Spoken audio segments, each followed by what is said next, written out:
महाविकास आघाडीची वज्रमूठ हा केवळ दिखावा असून त्यांच्या अंतर्गत काहीच आलबेल नसल्याची टीका शिवसेना खासदार डॉक्टर श्रीकांत शिंदे यांनी केली आहे। अंबरनाथ तालुक्यातील नेवाळी परिसरात जलजीवन मिशन योजनेच्या भूमिपूजनावेळी श्रीकांत शिंदे यांनी मवियावर हल्लाबोल केला।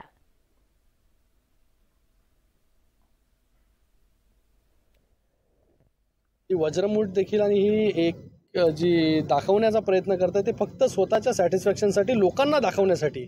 आतमध्ये जे काय आलबेल म्हणजे आपल्याला माहिती आहे की कशा प्रकारे नेते जे आहेत महाविकास आघाडीचे एकमेकांवरती जे आहेत ते टीका टिप्पणी अगोदर आमच्यावरती करत होते, आता जे आहे ते एकमेकांवरती करायला लागले। ते काहीच काम जे आहे ते गेल्या 2.5 वर्षामध्ये झालं नव्हतं, ते गेल्या 10 महिन्यामध्ये करून दाखवलं। म्हणून फक्त लोकांपुढे जाताना महाविकास आघाडी एकी कशी दाखवता येईल हे फक्त शोकेस करत होते त्या ठिकाणी। वज्रमूठ राहते की नाही आता मला वाटतं आपणच पहा। अमळनेरमध्ये भाजप खासदार उन्मेष पाटील आणि राष्ट्रवादी काँग्रेसचे नेते अनिल पाटील यांच्या राजकीय टोलेबाजी पाहायला मिळाली। उन्मेष पाटील यांनी राष्ट्रवादी काँग्रेसचा काटे स्थिर नसल्याचा टोला लगावला। त्याला प्रत्युत्तर देताना अनिल पाटील यांनी थेट उन्मेष पाटील यांना राष्ट्रवादी काँग्रेसमध्ये येण्याचं निमंत्रण दिलं।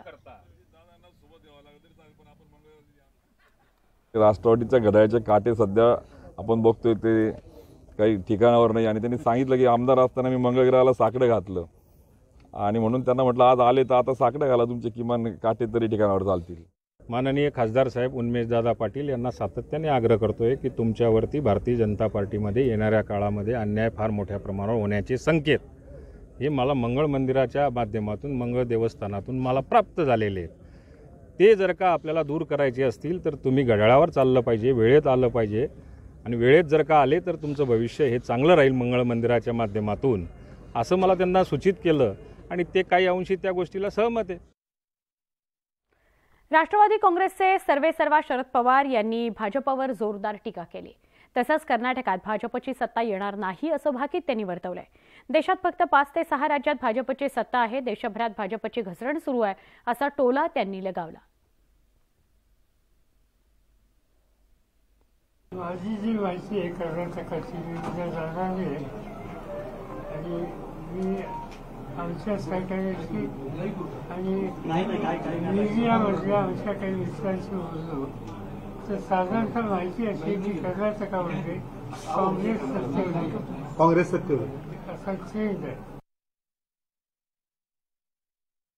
सवन देशाचा नकाशा हा पुढे ठेवला तर फार जास्तीत 5 ते 6 राज्य की जिथं बीजेपी आहे, बाकीच्या सगळ्या ठिकाणी नॉन बीजेपी आहे। ही आजची अवस्था आहे। आता याचं लोकसभेत काय होईल ते मी एकदम सांगू शकणार नाही, पण लोकसभा आणि विधानसभा एकत्र आहेत का त्याचा निकाल आज सांगता येतो। मणिपूरमध्ये